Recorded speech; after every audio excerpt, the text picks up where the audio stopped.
et bienvenue au déjeuner spirituel. Heureux de vous retrouver en ce nouveau jour que le Seigneur nous accorde. C'est sa grâce qui nous est manifestée. Et quand nous pensons à la grâce de Dieu, à sa profondeur, à son efficacité, devant l'étendue du cœur tortueux de l'homme, nous ne pouvons qu'être reconnaissants au Seigneur de nous avoir aimés et de nous avoir donné sa grâce. Car qui pourrait subsister devant le Seigneur si la grâce ne nous était pas accordée?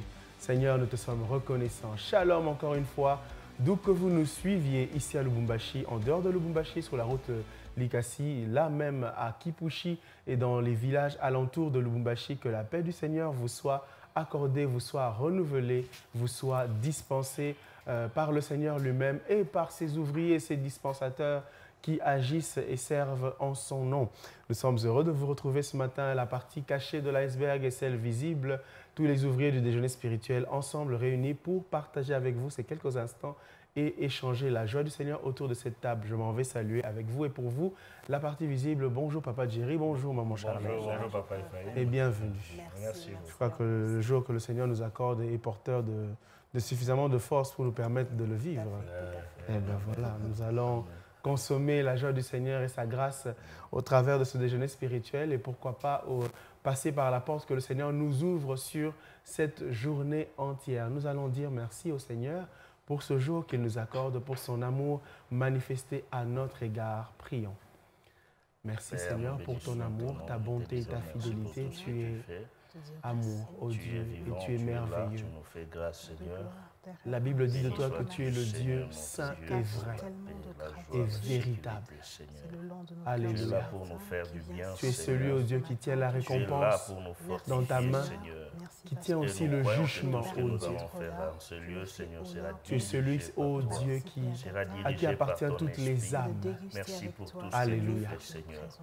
Nos yeux sont sur toi ce matin. Nos cœurs te sont ouverts ce matin. Et à cause de ta grâce, nous sommes éligibles, nous sommes élus et acceptés dans ta présence. Il n'y a ni puissance, ni force, ni qualité, ni excellence. Il n'y a que ta grâce et son fruit, ô Dieu. Merci Seigneur. Permets à ceux d'entre nous qui n'ont pas saisi ta grâce de la saisir. Et que nous tous, au travers de ta grâce, nous soyons agréables à toi. Seigneur, lave-nous par le sang de Jésus et sois apaisé envers nous. Des partages, des communications par ton esprit, ô Dieu, œuvre dans nos cœurs. Que ton esprit nous guide dans tout, et Seigneur. qu'il œuvre au travers de ce déjeuner spirituel qui est son œuvre pour que ton nom seul soit glorifié.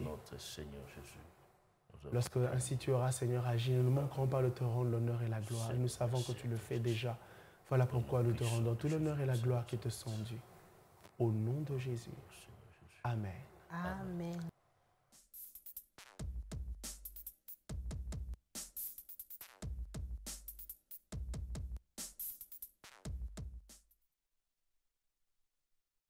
Alors, voici notre expression du jour qui s'affiche très fièrement. Wow.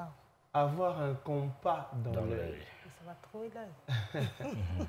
C'est être très précis, apprécier avec exactitude, savoir apprécier correctement les distances ou des distances. Wow. Voilà. Wow. Avoir un compas dans l'œil. Quand on dit que vous avez un compas dans l'œil, c'est que vous êtes très précis. Vous dites c'est à 2 km que c'est... et c'est réellement à 2 km. Vous dites que ce véhicule est environ à 10 mètres. À 10 mètres. Et voilà. Et il doit faire 1,70 m, 1,80 m. Voilà. Donc voilà. Un compas dans l'œil. Ouais, parce que le compas, c'est un instrument de précision. On s'en est servi depuis notre enfance. Et voilà. On faisait un peu de choses pour faire un cercle avec précision déjà. Vous choisissez votre rayon et puis voilà, le compas nous a beaucoup aidé. Donc c'est un instrument de précision. Donc l'expression colle bien avec le rôle que jouent les compas. Donc la précision. Il semble que les femmes savent apprécier comment on a dit, ils ont beaucoup la notion de l'espace. Ils savent, j'ai suivi un documentaire sur National Geographic qui parle des femmes. Donc, c'est-à-dire que si tu as un petit espace, il y a quelque chose à remplir, des histoires à remplir dans cet espace-là, la femme réussira mieux que l'homme. Ça, j'ai suivi ça là, sur National Geographic. L'homme va mettre en désordre, puis, mais la femme, c'est que cet espace ici, elle a une certaine précision là. Donc cet espace ici, ça va, voilà. Et puis voilà, mais quand l'homme vient, vous allez voir que non, non, mes chéris, ça n'arrive pas à rentrer. Parce que, bon, voilà, la notion là, tout ça, bon. Elles sont un peu précises de ce côté-là. Ça va arranger les choses. Elles ont deux combats. Ça, c'est un documentaire. Moi, je me dis, on va attribuer ça aux femmes africaines aussi en cuisine. Vous savez que vous mettez une pincée, c'est bon. Tu n'as pas besoin de mettre 2 cuillères. Quand tu regardes la quantité du produit, tu te dis non, cette quantité de sel, c'est bon déjà. Même si tu ne goûtes pas, tu sais que c'est comme ça et c'est comme ça. Vous ne vous servez pas de la balance pour dire non, non, 2 grammes. Ils ont dit combien 2 grammes vous mettez. Non, on n'a pas besoin. Wow, on regarde, on se dit cette quantité d'eau, c'est bon avec ce riz. Ça aussi. Vous avez le compas dans l'œil. En tout cas, compas dans l'œil. Est-ce que vous avez un compas dans l'œil? En tout cas, si vous ne l'avez pas, il faut prier pour l'avoir. Alors, l'expression, on l'attribue à Michel-Ange. Michel-Ange, que l'on connaît être ce grand artiste, peintre, sculpteur aussi, oui. C'est à lui qu'on l'attribue. Donc, vous voyez un peu le degré de précision qu'il y a donc dans la pensée de Michel-Ange, parce que ses œuvres sont très précises, très précises. Donc, et ça signifie donc que l'on estime avec justesse des distances ou des proportions. L'œil est donc ici comparé à un instrument de précision, tout simplement. Voilà, donc avoir un compas dans l'œil, c'est être précis, savoir juger avec précision la distance ou les proportions, comme vous dites. Quantité, voilà. Quelle quantité. On dit, voilà, une grosse casserole comme ça, c'est la dot, tout ça, on va préparer, on regarde la casserole, on regarde le sel, on dit non, ici, allez, c'est bon. Et dans la mesure, là, ça tient compte et des hypertendus, et tout le monde. Ça, c'est vraiment 4 compas dans l'œil. C'est intéressant. Avoir un compas dans l'œil, c'était donc l'expression du jour. Avez-vous un compas dans l'œil? J'espère en tout cas. C'est une belle qualité qu'il faudrait bien avoir, pourquoi pas. Alors exercez-vous. Voilà, pour les femmes, apparemment c'est inné.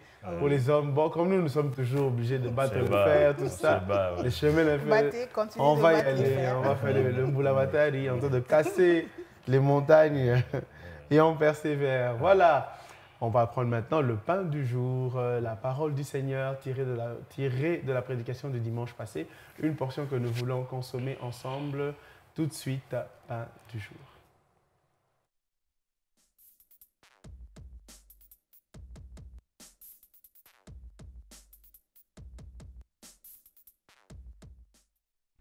M'a pas arrêté de parler des dispositions du ciel face au combat contre les dispensateurs. Amen. Pour ne pas faire l'éloge du monde des ténèbres. Nous parlons du combat, nous parlons des manigances, des manœuvres de l'ennemi, mais nos yeux sont fixés sur sa position. C'est ce qui nous rend plus que vainqueurs. Quelqu'un comprend? Alors, c'est difficile de faire un résumé, parce qu'il y a déjà 3 orateurs qui sont passés. Seulement, je vais vous dire tout simplement que la Bible dit, ils te feront la guerre, mais ils ne te vaincront pas.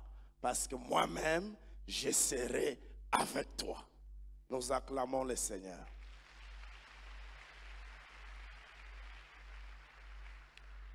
Ce matin, je vais attirer notre attention sur une ruse du diable qui fait mal. Qui fait mal. Et qu'est-ce que le Seigneur a prévu par rapport à cette ruse-là? Alors, nous allons prendre 3 personnages de la Bible pour voir cette chose. Et j'aimerais que chaque jour qui passe, partout où le Seigneur nous amènera, nous puissions nous souvenir de ce message et de ce qui se passe. Le thème, les dispositions du ciel face aux ruses de l'ennemi dans les épreuves des dispensateurs. Les épreuves des dispensateurs.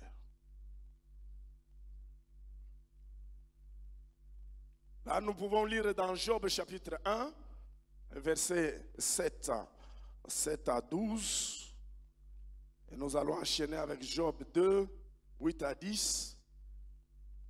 Le premier personnage de la Bible dit, l'Éternel dit à Satan, d'où viens-tu? Et Satan répondit, à l'Éternel de parcourir la terre et de m'y promener. L'Éternel dit à Satan, as-tu remarqué mon serviteur Job? Il n'y a personne comme lui sur la terre. C'est un homme intègre et droit, craignant Dieu et se détournant du mal. Et Satan répondit à l'Éternel, est-ce d'une manière désintéressée que Job te craint, que Job craint Dieu? Ne l'as-tu pas protégé? Lui, sa maison et tout ce qui est à lui. Tu as béni l'œuvre de ses mains et ce troupeau couvre le pays. Mais, étant ta main, touche à tout ce qui lui appartient, je suis sûr qu'il te maudira en face. L'Éternel dit à Satan, voici tout ce qui lui appartient. Je te le livre. Seulement, ne porte pas la main sur lui.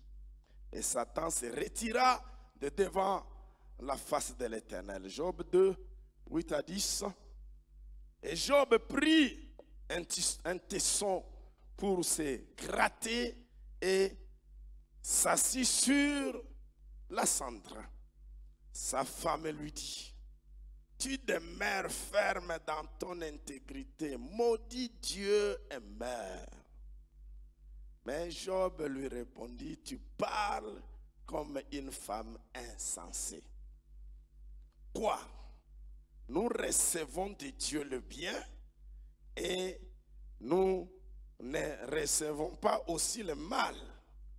En tout cela souligné, Job ne pécha point par ses lèvres. Amen. Ah, quel type de dispensateur. Un autre, c'est Joseph. Nous prenons Genèse 37. Nous pouvons lire à partir du verset 5 jusqu'au verset 10. Là, il est question des messages que Joseph recevait de la part du Seigneur, des rêves pour sa destinée, des promesses pour sa destinée, qui venaient par des songes. Il a vu comment le Seigneur préparait un monde meilleur pour lui. Lorsque nous descendons au verset 11, la Bible dit, ses frères eurent de l'envie contre lui, mais son père garda ces choses, ses souvenirs, et les souvenirs de ces choses. Dans Genèse 39, à partir du verset 7, il dit, après ces choses, il arriva que la femme de son maître porta les yeux sur Joseph et dit, couche avec moi.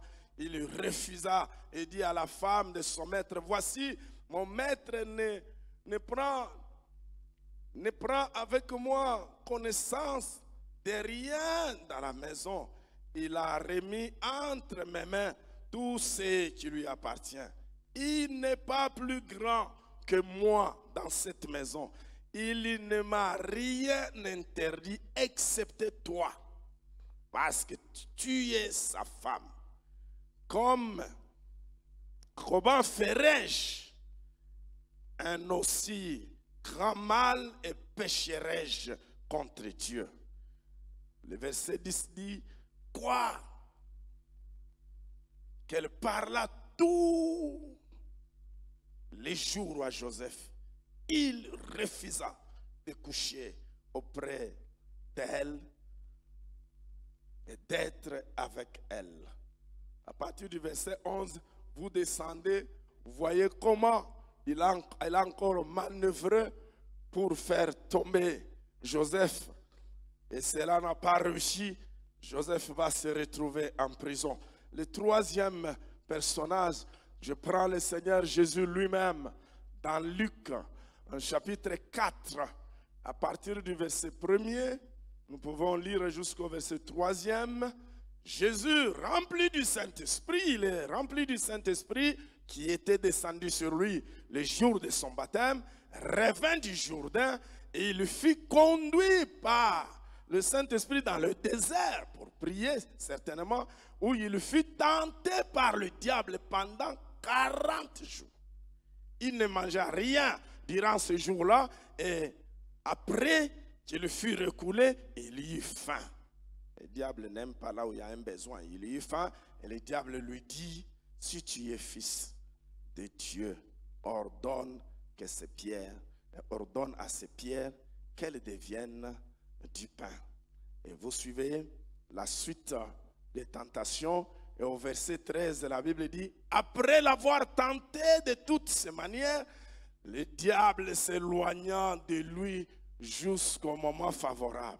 Jésus, revêtu du Saint-Esprit, retourna en Galilée et sa renommée s'est répandue dans tous les pays alentours.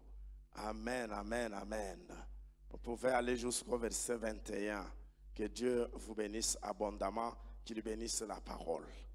Il y a là une ruse terrible du diable qui vient lorsque le dispensateur traverse un moment de preuve. Dis à ton voisin, il y a un moment de preuve dans la vie chrétienne, dans la marche chrétienne. Tout ce que j'ai raconté comme témoignage, ce sont des temps difficiles. Et l'épreuve, soulignez bien, comme nous le savons, ce sont des choses anciennes qu'il faille rappeler aux chrétiens au jour le jour. L'épreuve vient de Dieu. Nous y voilà, le pain du jour que nous allons consommer aujourd'hui, les dispositions du ciel face aux épreuves du dispensateur. C'est en résumé la substance de l'ensemble du message que nous allons décortiquer tout au long de la semaine. Et aujourd'hui, on va d'abord sur 3 lectures de base. L'histoire de Job, l'histoire de Joseph et celle de Jésus-Christ. Chacun dans une phase d'épreuve et même une phase de tentation, une phase d'oppression de la part du diable directement ou de la part des hommes par méthode interposée. Et ces hommes sont là donc dans une épreuve. Et il doit en sortir quelque chose. On voit plus ou moins dans la lecture de ces portions que chacun était en train de réussir son épreuve. Et bon, j'ai suivi les dimanches, lorsque le pasteur Idombele parlait, il a dit que Dieu peut envoyer l'épreuve et pendant l'épreuve, Satan profite pour nous tenter. Et c'est ce qui se passe dans tout ce que nous venons de lire dans les 3 textes. Lorsque vous lisez, par exemple, pour les cas de Jésus, la Bible dit que c'est l'Esprit qui l'a conduit dans les déserts. Vous voyez un peu? Donc c'est l'Esprit qui a conduit, mais Satan vient. Ici, le Saint-Esprit voulait montrer à l'humanité que celui-là, c'est le vrai. Face à la tentation, il ne peut pas céder. Ça, c'est important. Pour Joseph, Dieu l'amène vers son milieu d'éclosion.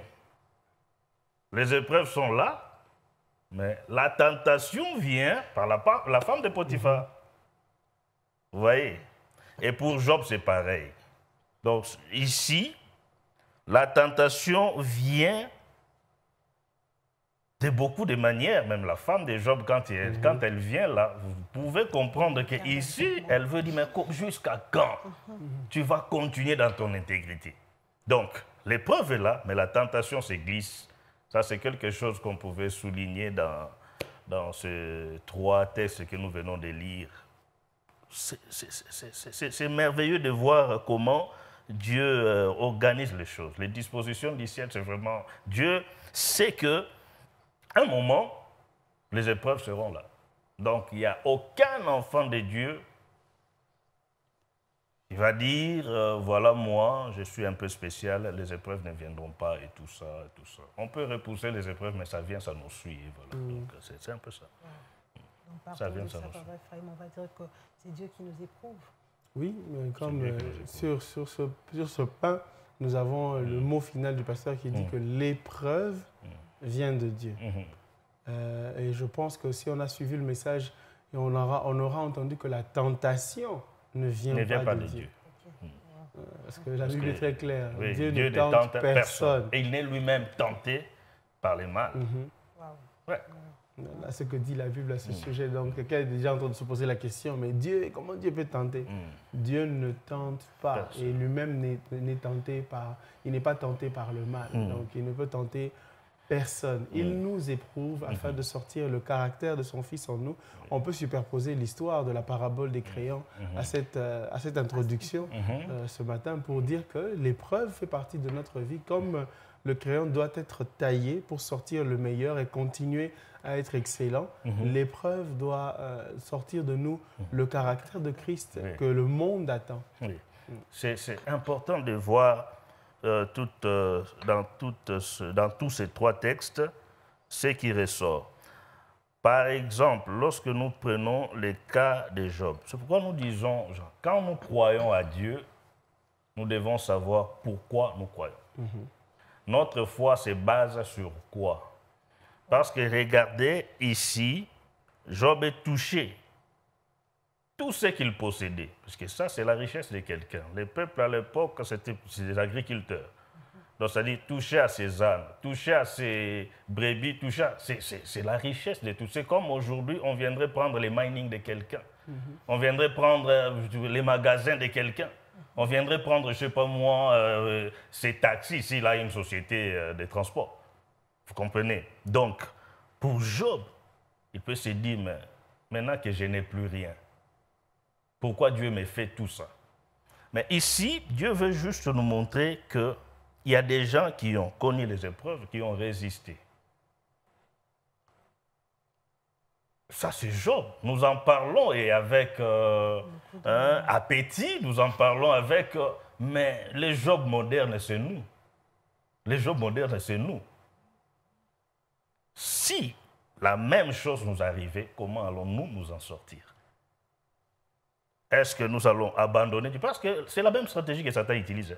Touche à ça et tu verras. Et puis l'épreuve vient. Voilà, vous voyez que les choses ne marchent pas et tout ça. La conclusion, c'est quoi aujourd'hui? Est-ce que nous sommes ensemble avec Job pour conclure que je sais que mon Rédempteur est vivant, ou nous nous disons, mais j'ai servi Dieu, mais je ne trouve rien? Vous comprenez un peu? Donc oui, mais ça fait 10 ans, ces choses de Dieu, ça ne marche pas. Et puis on va commencer à accuser l'Église, là, il n'y a pas d'onction, il n'y a pas tout. Sur quoi se base notre foi? Quelle est la base de notre foi? Puisque si la base est Jésus-Christ, notre foi est posée sur Jésus-Christ, pas de problème. Les matériels peuvent s'envoler, les choses peuvent partir et tout ça, mais nous avons Jésus. Job n'a pas dit que maintenant, je n'ai plus rien, non. Il savait qu'il lui reste quelque chose, son Rédempteur. Ça, c'est très important. Et si notre foi peut ressembler à la foi de Job, je crois qu'on aura beaucoup de chrétiens authentiques dans nos églises et on aura moins de problèmes. Ça, c'est important. C'est important. On aura moins de problèmes parce que c'est la même stratégie que Satan utilise. Touche à ça et tu verras. Puisque Satan ne croit pas à notre foi. Il parle, bon, vous suivez Dieu parce que vous avez besoin du mariage. Vous suivez Dieu parce que vous voulez être élevé. Vous suivez Dieu parce que... Jusqu'à aujourd'hui, Satan continue à croire à ça. C'est à nous maintenant de montrer que nous suivons Jésus parce qu'il nous a sauvés, pas parce que nous avons besoin C'est parce qu'il nous a sauvés que nous sommes attachés à lui. Parce qu'en dehors de lui, nos âmes sont perdues. Donc il faut à nous de montrer maintenant par notre façon de vivre, par notre foi, que Satan, tu as tort. C'est à nous de montrer cela. Wow, je suis toujours en train de partir de ce que vous étiez en train de dire, quelque chose qui m'est passé à l'esprit. J'ai suivi dernièrement une conversation parmi les enfants de Dieu où on parlait de la crainte de Dieu, simplement parce qu'on craint aussi de se retrouver en enfer.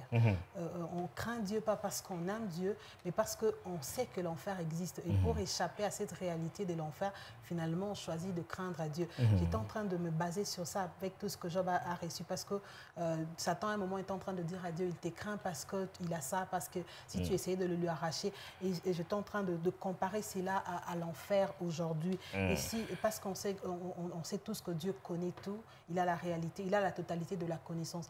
Simplement, allant de cette réalité, si Dieu savait qu'on le craignait simplement parce qu'on a peur d'aller en enfer, donc 80% de chrétiens ne verront pas le Seigneur parce qu'ils savent que c'est par intérêt ou par crainte de l'enfer. Oui, bon, maintenant, Dieu sait que l'enfer existe et c'est une réalité. Et quelque part, c'est un moyen de dissuasion pour ceux qui voudraient continuer dans les péchés. Mais seulement, notre amour pour Dieu doit être plus fort que notre peur de l'enfer. Parce que si l'amour pour Dieu, quelqu'un qu'on aime, on ne lui fera pas de mal. Vous voyez ça? Donc, l'enfer joue un certain rôle parce que nous savons que, bon voilà, c'est pas beau, il ne fait pas beau vivre là-bas. Ah oui, Il ne fait pas beau vivre. Donc, quelqu'un qui est conscient doit se dire, bon, je dois éviter ça. Ça, dans tout chrétien, cette histoire-là existe.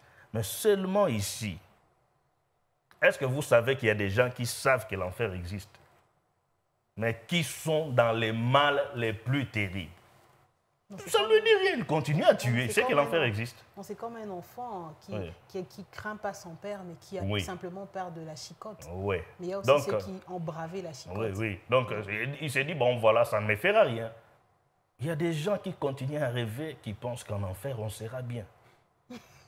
On sera avec tel musicien qui vont jouer la guitare. Mais qui vous dit que là, il y a la guitare, qui vous dit que voilà, c'est le feu. Regardez comment celui qui vient de l'au-delà décrit le feu là. Ça, ce n'est qu'un avant-goût, c'est que le Seigneur décrit là. Il dit là, regardez la situation du riche dans Luc 16 et vous allez comprendre qu'il ne fait pas beau vivre là-bas.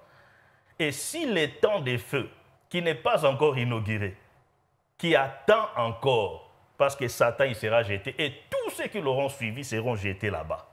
Là, il y aura des pleurs et des grincements des dents.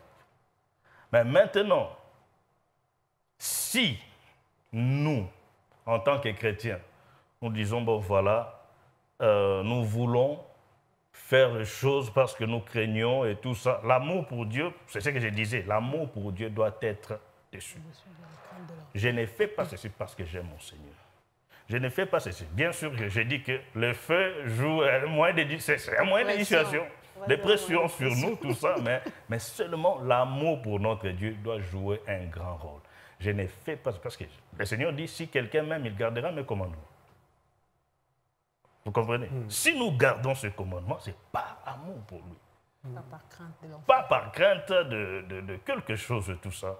Ça joue, hein. J'ai dit que c'est un moyen, n'est-ce pas, de pression, bien sûr, mais notre amour doit dépasser cette peur-là de l'enfer. Voilà ce que nous pouvons conclure. Donc ici, Job est dans l'intégrité, il connaît son Seigneur. Regardez cet homme-là. Quand vous lisez, c'est très profond. Il connaît son Seigneur et il refuse que qui que ce soit vienne lui dire autre chose de son Dieu que lui, il connaît. Il connaît. Il dit non, je ne lâcherai pas. Je ne lâcherai pas. Ça, c'est très important.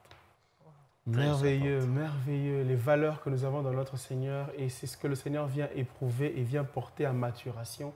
Donc, connaissons et aimons notre Dieu. Aimons notre Dieu. Alléluia. Aimons notre Dieu. Amen. Parce que le Seigneur a pris contact avec nous, pas par le feu de l'enfer, mais plutôt par l'amour. Et c'est le point de départ et même le socle de notre relation avec Dieu. Le Seigneur n'est pas là. Toi, tu m'aimes pas. Regarde, l'enfer est là. Hey, Seigneur, je viens. Ce n'est pas ça que le Seigneur fait. C'est de l'amour qu'il donne. Et il ne donne que l'amour. Que l'amour. Et vraiment, plaise le Seigneur, que vous qui résistez à l'amour du Seigneur, vous ne résistez pas. Vous ne résistiez plus. Donnez votre cœur au Seigneur. Recevez son amour. Soyez heureux. Vos péchés sont sales comme toute la saleté que vous pouvez connaître, et même celle que vous ne connaissez pas. Le sang de Jésus est suffisamment puissant pour laver vos cœurs et ôter cette saleté. Alors, recevez l'amour du Seigneur et ne rougissez pas. Parce que qui condamnera les élus du Seigneur? Qui le fera? Celui qui a reçu son pardon est pardonné. Et qui pourra vous rendre coupable? Recevez le pardon du Seigneur et soyez heureux. Et vous traverserez, nous traverserons ensemble les épreuves que lui-même le Seigneur programme pour porter le caractère de Christ à maturation dans nos vies.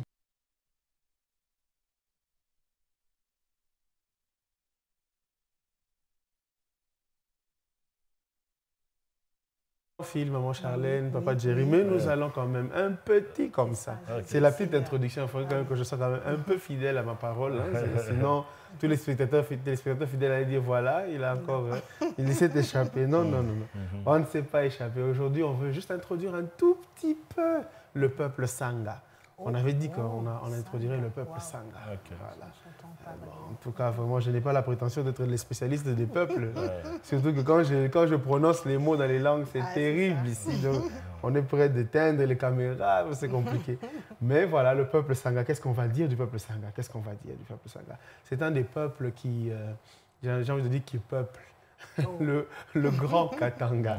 Il y a plusieurs peuples, oui, dans le grand Katanga. Et le peuple Sangha en fait partie. C'est l'un des peuples qui peuple, pardonnez-moi la tautologie, le grand Katanga, avec plusieurs autres peuples comme les Round, comme les Luba, plusieurs. Alors, je vais prendre directement quelques petits mots en Sangha. On va pas... On est retourné autour du pot, on va aller tout droit.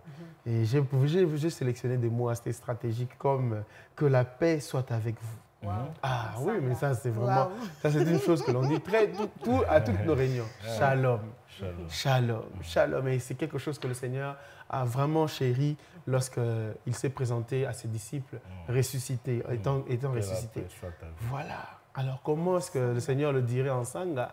Voilà, c'est ça même. Vous voyez que c'est très intéressant. Sangha qui me regarde ce matin. En tout cas, c'est avec la main sur le cœur que je demande votre indulgence parce que vraiment, mais le mardi prochain, je vous promets, il y aura une prononciation par un Sangha ou une Sangha. Je vais me laver les mains, moi je serai commentateur. Mais aujourd'hui, permettez-moi de prononcer pour nous tous. Alors, Lesa amiensele diese. C'est comme ça que je veux lire et prononcer. Laisse à mieux c'est les dièses. Voilà. Que la paix. Que Dieu vous bénisse. Ça c'est plutôt que Dieu vous bénisse abondamment. Oh là là, oh là là. Ça c'est que Dieu vous bénisse abondamment. Ah voilà. Ça quand on commence à dire Parce que j'ai compris que laisse ça c'est quelque chose. Tout à fait. Non non. Comme Dieu. Je viens. Et on va s'arrêter là.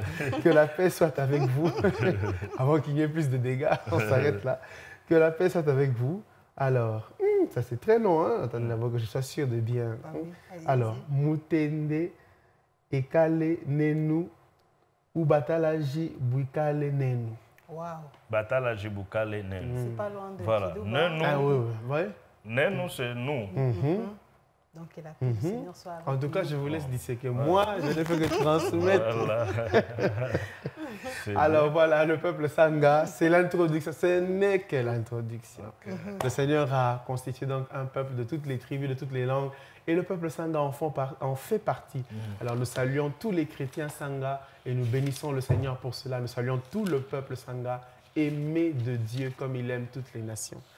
Voilà, la suite au prochain épisode. Aujourd'hui, je garde mes cartouches et on va terminer ça le mardi prochain. Alors, sur plateau, avec vous, maman Charlène, prenons l'agenda, notre agenda. Alors, aujourd'hui, c'est mardi. Oui, après. Nous sommes de retour. De retour après ces longs marathons, voilà. 21 jours de prière et de jeûne. Nous avons terminé depuis dimanche. Et donc, le programme redevient normal. Hier, déjà, nous étions dans nos cellules.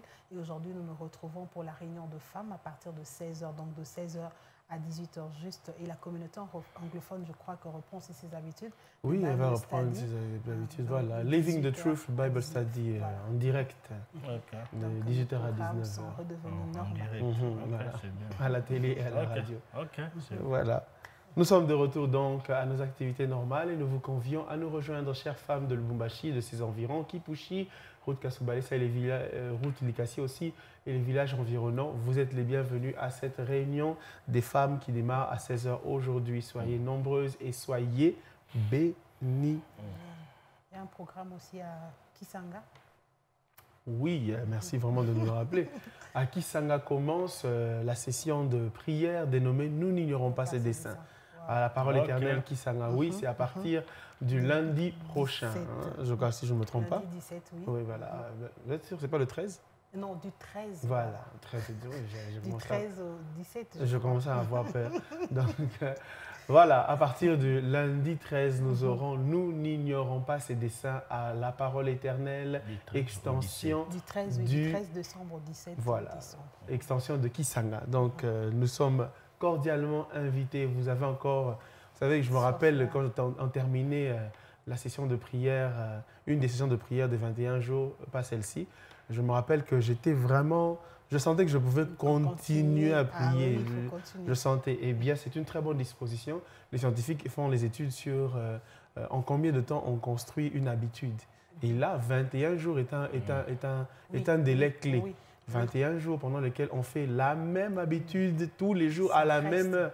On a cette tendance à vraiment à l'asseoir. Alors, ne la perdez pas. Ne la perdez pas. Vous voulez prier à la Kisanga. En tout cas, moi, je vous ai... vous voulez encore on va à Kisanga. C'est notre maison. On peut y aller. Tout comme aussi, respectons les programmes de prière et tous les programmes de parole éternelle ici sur place. Et aussi, c'est le moment où chacun d'entre nous peut construire sa propre habitude. Vous avez eu du mal à jeûner, mais les 21 jours vous ont aidé. Eh bien, ayez votre jour à vous. On a tenu et personne n'est mort. Ah oui. Voilà. Et le Saint, il y a beaucoup de choses qu'on peut dire derrière ça et j'espère que nous aurons le temps dans nos antennes de revenir sur l'après 21 jours, les acquis, ce qu'il faut consolider, ce qu'il faut acquérir après 21 jours. Il y a beaucoup d'aspects, l'aspect des exercices spirituels, l'aspect spirituel tout court, les retombées spirituelles, le suivi à faire, les habitudes qui sont nées dans notre emploi du temps, notre agenda, qu'il faut maintenant pérenniser. Il y a beaucoup de choses sur lesquelles nous sommes en train de réfléchir et que par la grâce de Dieu, nous aurons l'occasion de vous partager sur un plateau, espérons-le spécial, avant la fin de cette semaine ou pourquoi pas la semaine prochaine. Qu'à cela ne tienne, rendez-vous pris donc avec l'agenda d'aujourd'hui, souligné par les mamans et de la semaine prochaine, souligné à Kisanga par la semaine de prière. Ce ne sera pas 21 jours, ce sera une semaine. Et bien voilà, Maman Charlène, nous avons le verset du jour aussi à lire. Voilà, donc aujourd'hui nous continuons avec Tite que nous avons commencé hier. Aujourd'hui nous allons lire Tite chapitre 2, chapitre 3, Philémon chapitre 1er. Ce sont donc la tranche pour cette journée. Et la pensée de Dieu, nous la retrouvons dans Tite au chapitre 2, le verset 1 qui nous dit ce matin: pour toi, dis les choses qui sont conformes à la saine doctrine. Pour toi, dis les choses qui sont conformes à la saine doctrine. C'est donc la pensée de Dieu pour ce matin. Pour toi, pour moi, dis les choses qui sont conformes à la saine doctrine. Voilà ce que le Seigneur attend de nous, Papa Jerry, que nous puissions dire les choses conformément à la saine doctrine. Voilà. Ça, c'est important. Pas selon nous. Ou les doctrines des démons, tout ça. Non, pour plaire aux gens et tout ça. Non. On doit dire conformément à la saine, surtout à la prédication. Que Dieu nous aide. En tout cas, fortifions-nous, prédicateurs, ne tombons pas devant la tentation facile d'être acclamé, d'être tout ça. Ou dire les choses correctement. D'encenser une autorité parce qu'elle est là. Je te vois monter depuis que tu montais. Ça, c'est très dangereux. Voilà. C'est donc sur cette note que nous allons mettre un point final au déjeuner spirituel. Merci à vous, Papa Jerry. Merci beaucoup. J'ai été béni d'être ici. Gloire à Dieu. Merci, Maman Charlène. Merci beaucoup, Papa Ephraim. Merci à chacun d'entre vous de votre grande fidélité. Merci au frère Popol, au frère Sébastien. Merci à la grande équipe cachée de ce déjeuner spirituel qui œuvre pour que vous et moi soyons bénis autour de cette table selon la volonté du Seigneur. Gardons nos robes blanches car celui qui est le maître de tout revient très bientôt chercher ceux qui lui appartiennent. Shalom. Bye bye.